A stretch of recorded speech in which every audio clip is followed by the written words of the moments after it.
ओम साई नाथाय नमः। आज दिन है 30 अगस्त 2024, दिन शुक्रवार। अब ब्रह्म मुहूर्त का समय हो रहा है 4:09 और मैं आपके सामने प्रस्तुत करने जा रही हूँ श्री साई सच्चरितमानस का अध्याय 3। श्री साई चरित मानस अध्याय 3।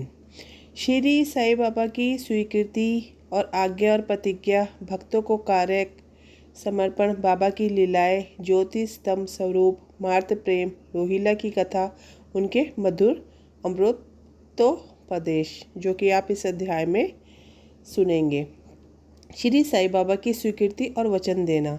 जैसा कि गत अध्याय में वर्णन किया जा चुका है कि बाबा ने सच्चे चरित्र लिखने की अनुमति देते हुए कहा कि सच्चरित्र लेखन के लिए मेरे पूर्ण अनुमति है।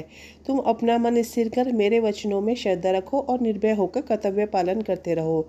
यदि मेरी लीलाएं लिखी गई तो अविद्या का नाश होगा तथा ध्यान व भक्तिपूर्वक श्रवण करने से दैहिक बुद्धि नष्ट होकर भक्ति और प्रेम की तीव्र लहर प्रवाहित होगी और इन लीलाओं की अधिक गहराई तक जो खोज करेगा उसे ज्ञान रूपी अमूल्य रतन की प्राप्ति हो जाएगी। इन वचनों को सुनकर हेमाड़पन को अति हर्ष हुआ और वे निर्भय हो गए। उन्हें दृढ़ विश्वास हो गया कि अब कार्य अवश्य सफल ही होगा। बाबा ने श्यामा की ओर दृष्टिपात कर कहा, जो प्रेम पूर्वक मेरा नाम स्मरण करेगा मैं उसकी समस्त इच्छाएं पूर्ण कर दूंगा। उसकी भक्ति में उत्तरोत्तर वृद्धि होगी। जो मेरे चरित्र और कृत्यों का श्रद्धापूर्वक गायन करेगा उसकी मैं हर प्रकार से सदैव सहायता करूंगा। जो भक्तगण हृदय और प्राणों से मुझे चाहते हैं उन्हें मेरी कथाएं श्रवण कर स्वभावत प्रसन्नता होगी। विश्वास रखो कि जो कोई लीलाओं का कीर्तन करेगा उसे परमानंद और चिर संतोष की उपलब्धि हो जाएगी। यह मेरा वैशिष्ट्य है कि जो कोई अन्य भाव से मेरी शरण में आता है, जो श्रद्धापूर्वक मेरा पूजन, निरंतर स्मरण और मेरा ही ध्यान किया करता है, उसको मैं मुक्ति प्रदान कर देता हूँ। जो नित्य प्रति मेरा नाम स्मरण कर और पूजन कर मेरी कथाओं और लीलाओं का प्रेम पूर्वक मनन करते हैं, ऐसे भक्तों में संसारिक वासनाएं और अज्ञान रूपी पर्वतियाँ कैसे ठहर सकती हैं। मैं उन्हें मृत्यु के मुख से बचा लेता हूँ। मेरी कथाएं श्रवण करने से मुक्ति हो जाएगी। अतः मेरी कथाओं श्रद्धापूर्वक सुनो, मनन करो। सुख और संतोष प्राप्ति का सरल मार्ग ही यही है। इससे श्रोताओं के चित्त को शांति प्राप्त होगी और जब ध्यान प्रगाढ़ और विश्वास दृढ़ हो जाएगा तब अखंड चैतन्य घन से अभिन्नता प्राप्त हो जाएगी। केवल साई साई के उच्चारण मात्र से ही उनके समस्त पाप नष्ट हो जाएंगे। अब बात करते हैं भिन्न भिन्न कार्यों की भक्तों को प्रेरणा।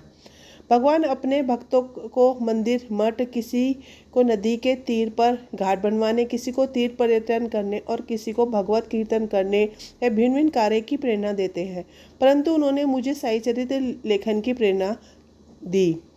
किसी भी विद्या का पूर्ण ज्ञान न होने के कारण मैं इस कार्य के लिए सर्वथा अयोग्य था। लेकिन मुझे इस दुष्कर कार्य का दुस्साहस क्यों करना चाहिए? श्री साई महाराज की यथार्थ जीवनी का वर्णन करने की सामर्थ्य किसे है? उनकी कृपा मात्र से ही कार्य संपूर्ण होना संभव है। इसलिए जब मैंने लेखन प्रारंभ किया तो बाबा ने मेरा अहंकार नष्ट कर दिया और उन्होंने स्वयं अपना चरित्र रचा। अतः इस चरित्र का श्रेय उन्हीं को है, मुझे नहीं। जन्मत ब्राह्मण होते हुए भी मैं दिव्य चक्षु विहीन था, अतः साई चरित्र लिखने में सर्वथा अयोग्य था। परंतु श्री हरि कृपा से क्या संभव नहीं है। मुख भी वाचल हो जाता है और पंखु भी गिरिवर चढ़ जाता है। अपनी इच्छा अनुसार कार्य पूर्ण करने की युक्ति वह ही जाने। हारमोनियम और बंसी को भी यह कहाँ आभास होता है कि ध्वनि कैसे प्रसारित हो रही है। इसका ज्ञान तो वादक को ही है। चंद्रकांत मणि की उत्पत्ति और ज्वार भाटे का रहस्य मणि अथवा उदिति नहीं वरन शशिकलाओं के घट्टे बनने में ही निहित है। अब बात करते हैं बाबा का चरित्र और ज्योतिष स्तंभ स्वरूप की। समुद्र में अनेक स्थानों पर ज्योतिष स्तंभ इसलिए बनाए जाते हैं जिससे कि नाविक चट्टानों और दुर्घटनाओं से बच जाए और जहाज का कोई हानि न पहुंचाए। इस भवसागर में श्री साई बाबा का चरित्र ठीक उपयुक्त भांति ही उपयोगी है। वह अमृत से भी अधिक मधुर और सांसारिक पथ को सुगम बनाने वाला है। जब वह कानों के द्वारा हृदय में प्रवेश करता है तब दैहिक बुद्धि नष्ट हो जाती है और हृदय में एकत्रित करने से समस्त कुशंकाएं अदृष्ट हो जाती हैं। अहंकार का विनाश हो जाता है तथा बौद्धिक आवरण लुप्त होकर ज्ञान प्रकट हो जाता है। बाबा की विशद कीर्ति का वर्णन निष्ठापूर्वक श्रवण करने से भक्तों के पाप नष्ट होंगे, अतः वह मोक्ष प्राप्ति का भी सरल साधन है। सतयुग में शम तथा दम, त्रेता में त्याग, द्वापर में पूजन और कलयुग में भागवत कीर्तन ही मोक्ष का साधन है। यह अंतिम साधन चारों वर्णों के लोगों का साध्य भी है। अन्य साधन योग, त्याग, ध्यान, धारणा आदि आचरण करने में कठिन है, परंतु चरित तथा हरि कीर्तन का श्रवण और कीर्तन से इंद्रियों की स्वाभाविक विषय शक्ति नष्ट हो जाती है और भक्त वासना रहित होकर आत्म साक्षात्कार की ओर अग्रसर हो जाता है। इसी फल को प्रदान करने के हेतु उन्होंने साई चरितमानस का निर्माण करवाया। भक्तगण अब सरलतापूर्वक चरित्र का अवलोकन करें और साथ ही उनके मनोहर स्वरूप का ध्यान कर गुरु और भगवत भक्ति के अधिकारी बने तथा निष्काम होकर आत्म साक्षात्कार को प्राप्त हो। साई चरितमानस का सफलतापूर्वक संपूर्ण होना यह साई महिमा ही समझिए। हमें तो केवल एक निमित्त मात्र ही बनाया गया है। अब बात करते हैं मातृ प्रेम की। गाय का अपने बछड़े पर प्रेम सर्वदति ही है। उनके स्तन सदैव दुख से पूर्ण रहते हैं और जब भूखा बछड़ा स्तन की ओर दौड़कर आता है तो दुख की धारा प्रवाहित होने लगती है। उसी प्रकार माता भी अपने बच्चे की आवश्यकता का पहले से ध्यान रखती है और ठीक उस समय पर स्तनपान कराती है। वह बालक का श्रृंगार उत्तम ढंग से करती है, परंतु बालक को इसका कोई भान ही नहीं होता।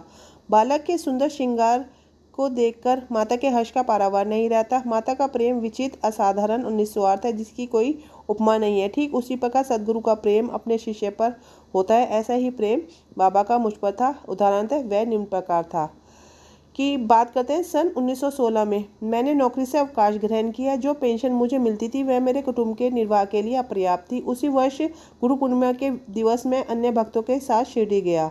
वहाँ अपर्णा चिंचिनिकर ने स्वतः ही मेरे लिए बाबा से इस प्रकार प्रार्थना की कि इनके ऊपर कृपा करो। जो पेंशन इन्हें मिलती है इनके परिवार के लिए निर्वाह के लिए योग्य नहीं है। कुटुंब में वृद्धि हो रही है, कृपया और कोई नौकरी दिला दीजिए ताकि इसकी चिंता दूर हो और ये सुखपूर्वक रहे।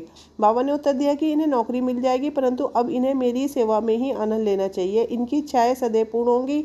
इन्हें अपना ध्यान मेरी ओर आकर्षित कर अधार्मिक तथा दुष्ट जनों की संगति से दूर रहना चाहिए।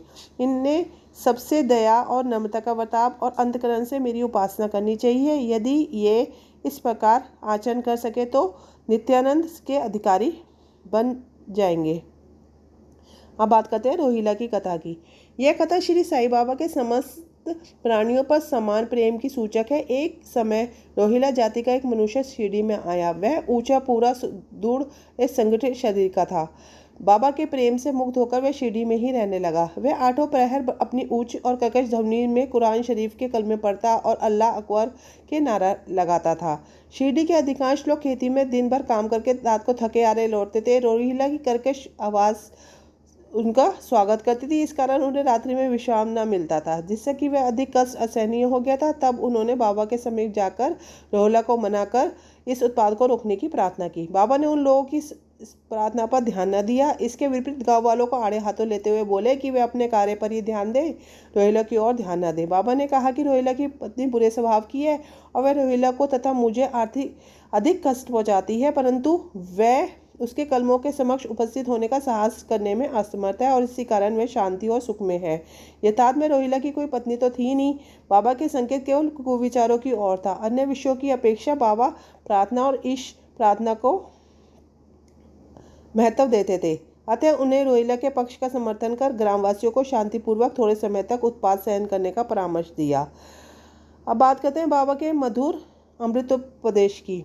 एक दिन दोपहर की आरती के पश्चात भक्तगण अपने घरों को लौट रहे थे, तब बाबा ने निम्नलिखित अति सुंदर उपदेश दिए।